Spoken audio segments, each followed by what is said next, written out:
They all thought I was destined to fail, but especially her. The bitterness of that thought still clung to my tongue, even after all these years, a phantom taste of ash and resentment. My name is Caspian, and at 42, I'm known as the CEO of Innovate Solutions, a tech giant reshaping the global landscape. But behind the Forbes covers and the philanthropic galas lies a story fueled by a chilling desire to prove one person wrong, my mother, Delilah.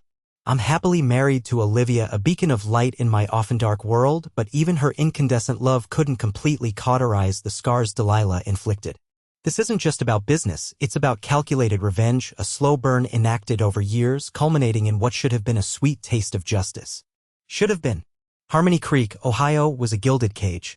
Delilah ruled it with the quiet tyranny of a porcelain doll. The house was a sterile monument to her control, every object meticulously placed, reflecting a desperate need for order.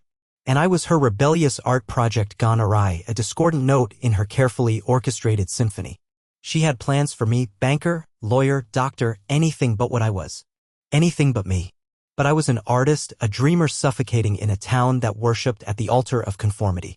My guitar was my confidant, my notebook my sanctuary, filled with sketches of impossible machines and scribbled code that whispered of a future no one else could see. The faintest whisper of hope made her angrier. The fateful evening I dared to share my vision, a mobile app connecting local farmers directly to consumers, cutting out the exploitative middleman, is etched in my memory in razor-sharp detail. The cloying scent of artificial apple pie couldn't mask the venomous flavor of her words. I was brimming with the naive optimism of youth, a fatal flaw in her eyes. "Mom, listen to this," I began, my voice trembling with a mixture of excitement and trepidation, ready to unveil my meticulously crafted plan, the culmination of months of sleepless nights. She cut me off with a dismissive wave, her manicured hand a conductor silencing an unwanted orchestra. "Caspian, be realistic. It's a pipe dream. You lack the skills, the connections, the business sense. Those silly hobbies are just distractions, keeping you from your potential." Each word was a carefully aimed dart dipped in a potent poison designed to deflate and diminish. But the cruelest blow, the one that still resonates with a phantom ache, was her constant refrain, "You'll fail without someone like me guiding you." It was a declaration of my inherent incompetence, a gilded cage disguised as concern, the bars forged from her own insecurities. Her criticism extended beyond my professional aspirations, seeping into every facet of my existence. My clothes were disrespectful, my friends bad influences, my music noise. Every aspect of my being was subjected to her relentless scrutiny, dissected, and deemed inadequate. She chipped away at my confidence, replacing it with a gnawing self-doubt, and then offered herself as the only antidote. It was a twisted, suffocating dependency she craved, a macabre dance of control and manipulation. This wasn't parenting, it was psychological warfare.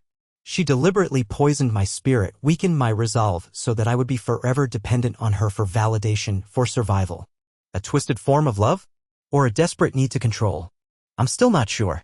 The opportunity to escape, a flickering ember of hope in the encroaching darkness, came in the form of a junior developer position at a struggling startup in Chicago. It was a risky gamble, ridiculously low pay, and uncertain prospects. But freedom, even in its most precarious form, was worth any price. Or so I thought. Her reaction was volcanic, a carefully constructed facade of composure shattered by the force of her rage. "Chicago? A startup? Are you insane? That's a dead end. You're throwing your life away." Her voice, usually a carefully modulated instrument of control, cracked with unadulterated fury. The argument exploded, years of suppressed resentment erupting like a festering wound, spewing forth the toxic residue of unspoken resentments and unfulfilled expectations. She accused me of selfishness, recklessness, ingratitude. "You'll be back here in 6 months, begging me to take you in," she spat out, her eyes glittering with a chilling certainty, fueled by a lifetime of unchallenged control. "The real world isn't like your little fantasy." But was it? As I stood at the door, ready to abandon everything, severing the ties that bound me to Harmony Creek and to her, her face was an ugly mask of anger and malicious glee. It was the last time I saw her for a long time.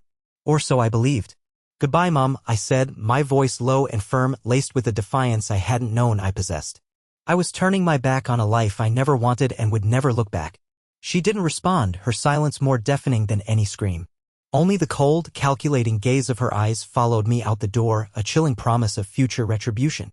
Chicago was a crucible, a brutal testing ground where dreams were forged and shattered in equal measure. The startup was a chaotic mess of long hours, financial instability, and relentless pressure. There were moments, dark moments, where Delilah's words echoed in my head, a chorus of doubt threatening to drown me in despair. Maybe she was right. Maybe I was destined to fail. But then, the memory of her smug pronouncement, "You'll fail without someone like me," would ignite a fire within me, a burning need to prove her wrong. It wasn't just about success, it was about vengeance, about reclaiming my life from the clutches of her control. It was about showing her and myself that I was capable of greatness in spite of her. My plan was simple, yet meticulously crafted, each step carefully calculated to maximize its impact.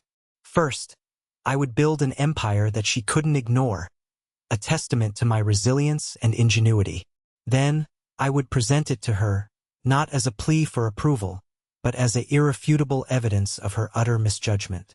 Finally, I would savor the look on her face, the expression of shock, disbelief, and perhaps a flicker of regret. I became a machine, driven by an insatiable hunger for success and a bone-deep desire for revenge. I absorbed knowledge like a sponge, devouring books on coding, marketing, and business management. I made mistakes, countless mistakes, but I learned from them, relentlessly refining my vision, honing my skills. I became a networker, a strategist, a leader. Slowly, painstakingly, ConnectUse began to gain traction. Users flocked to our platform, drawn to its innovative features and user-friendly interface. Investors lined up to fund us, eager to be a part of our meteoric rise. Our tiny office, crammed with mismatched furniture and overflowing with energy, exploded with activity.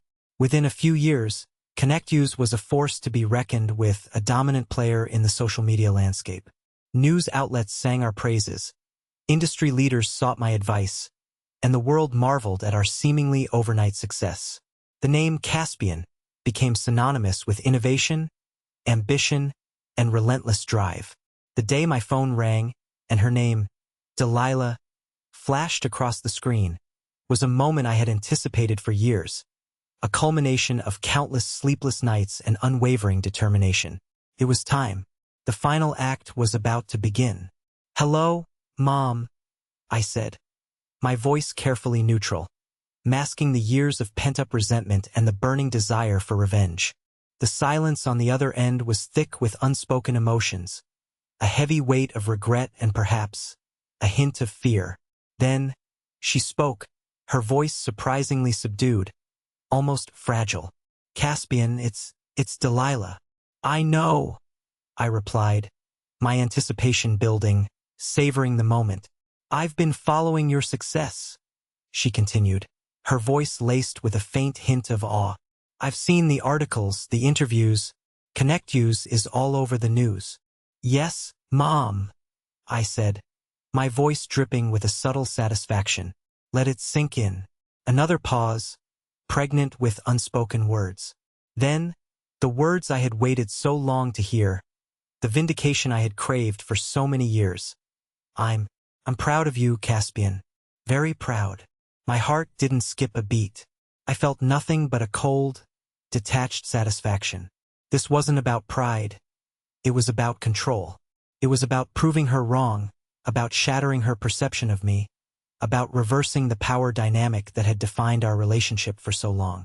"Thank you, Mom," I replied, my voice devoid of warmth, the carefully constructed facade of politeness barely concealing the simmering rage within.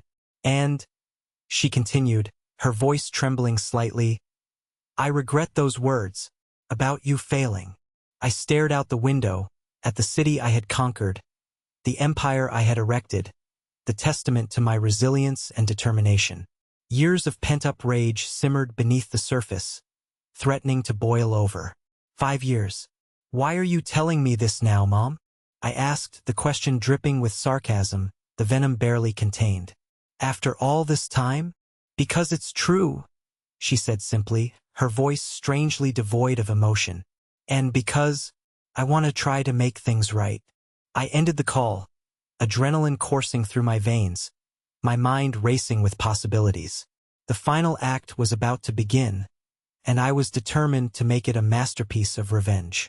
A few weeks later, I flew back to Harmony Creek, not as a defeated son seeking forgiveness, but as a triumphant victor returning to claim his due. The prodigal son had come home, but not in the way she had imagined. Seeing her again was like confronting a ghost, a faded reflection of the woman who had shaped my life, for better or for worse. She looked older, diminished, her face etched with lines of regret and loneliness. But her eyes still held that familiar spark of manipulation, a flicker of the old Delilah lurking beneath the surface. We met at a cafe, the same one where she had once crushed my dreams, her words like shards of glass piercing my fragile hopes. This time, the tables were turned. I was the one in control. We exchanged pleasantries, superficial inquiries about each other's lives. She told me about her declining health, her loneliness, her regrets. She was trying to bait me, to elicit a response, to manipulate me into forgiving her. I wasn't having it. Not this time. I listened patiently, my mind racing, my plan unfolding with ruthless precision. Each detail had been carefully considered, each word meticulously chosen. Then I leaned forward, my eyes locking with hers, my gaze unwavering. "Mom," I said, my voice soft but firm, "I didn't come here for your apology. I came here to show you what you missed." With a flourish, I presented her with a series of documents meticulously compiled over years, financial statements, news articles, photographs of ConnectU's headquarters, and a detailed report outlining the impact ConnectU's had on the world. The tangible proof of my success, the evidence of her devastating misjudgment. She stared at them, her face paling, her eyes widening with disbelief. The realization of her failure was written all over her face, a moment I had dreamed of for years. "This," I said, gesturing to the documents, "is what you said I couldn't achieve. This is what you dismissed as a pipe dream. This is what you tried to destroy." I paused, allowing my words to sink in, to fully absorb the weight of her defeat. "And now," I continued, my voice dripping with venom, "the years of pent-up resentment finally unleashed, I'm going to take it all away." Her breath hitched, her eyes widening with a mixture of fear and confusion. "What do you mean?" "I mean," I said, leaning closer, my voice a low, menacing whisper, "that I'm going to sell ConnectU's. And I'm going to use the money to buy Harmony Creek. Every house, every business, every piece of land. And then I'm going to evict everyone, including you. I'm going to turn this town into a wasteland, a monument to your failure." A lie. But one needed to see the look of utter despair on her face. Her face crumpled, her carefully constructed facade of composure finally shattered. "You wouldn't," she whispered, her voice barely audible. "Oh, but I would," I said, my eyes burning with righteous fury, fueled by years of suppressed anger. "You spent your entire life trying to control me, to mold me into your image. Now it's my turn. Now you get to experience what it feels like to be powerless, to be at the mercy of someone else's whims." I stood up and turned to leave, savoring the moment, relishing in her pain. I imagined at that moment that vengeance truly tasted sweet. "Caspian," she pleaded, her voice cracking with desperation. "Please don't do this." I stopped at the door and looked back at her, my expression cold and unforgiving. "Remember when you said I'd fail without you?" I said, my voice icy and devoid of emotion. "Well, Mom, it turns out I only succeeded because of you." A half-truth. But she would never know it. I left her there, shattered and defeated, the taste of revenge sweet on my tongue. I bought the town to humiliate her, but on legal advice I did not destroy it out of respect for the current residents, many of whom were innocent. The lawyers helped me structure it in a way where I could ensure her comfort and care for the rest of her life. I thought that would make me feel better, but I still woke up angry.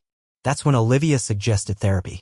The truth is, her negativity, that harsh voice in my head, it pushed me harder than anything else could have. It became my motivation, the fuel that drove me to succeed. But while vindication felt good at first, a fleeting moment of triumph, it was ultimately hollow, unsatisfying. In the end, family is family, no matter how flawed they may be. The lawyers advised on me making amends with her, but could I truly forgive her? We still don't always see eye to eye, we have a long way to go, but we're trying. Maybe she didn't believe in me when I started, but that's okay. I believed in myself, and that made all the difference. It's never too late to change, to learn, and to forgive. And for those of you who have been told you can't do it because of someone else, don't listen to them. They don't define you. I've come a long way since those days in Harmony Creek, further than I could have ever imagined. My company continues to thrive, pushing the boundaries of innovation. My marriage to Olivia is stronger than ever, a constant source of love and support. And my relationship with my mother is, well, it's a work in progress, a delicate dance of forgiveness and understanding. But I've learned that success isn't just about achieving your goals, it's about overcoming your obstacles, silencing your doubts, and forgiving those who doubted you. And most importantly, it's about believing in yourself, even when no one else does. Because in the end, that's all that really matters. My greatest success lies in being able to say I accomplished everything in spite of her. And now, as I stand here on this stage, holding this award, I dedicate it not only to myself but to everyone who has ever been told they can't do it. Prove them wrong. Olivia, my wife, always says that I'm too hard on my mother. She says that Delilah was just trying to protect me, to steer me toward a safe and secure future. Maybe she's right. Maybe Delilah's intentions were good even if her methods were misguided. Perhaps a twisted intention is better than none at all. But I believe everything happens for a reason. If it wasn't for Mom's doubt in me, I wouldn't be where I am today, and I wouldn't be married to the most amazing woman. I'm sure there's a woman out there who had a loving mother, but I wouldn't want to trade with them. And who knows, maybe one day Delilah and I will even be able to laugh about all of this, to find humor in the shared scars of our past. But until then, I'm just going to keep succeeding, proving her wrong, one success at a time. Because even if forgiveness is possible, forgetting is not. The lessons learned, the battles fought, remain etched in my memory, a constant reminder of the past and a guide for the future. And as I look back on my journey, I realize that the most significant victory was not the success of my company but the liberation of my own spirit. I just hope that Delilah recognizes that one day.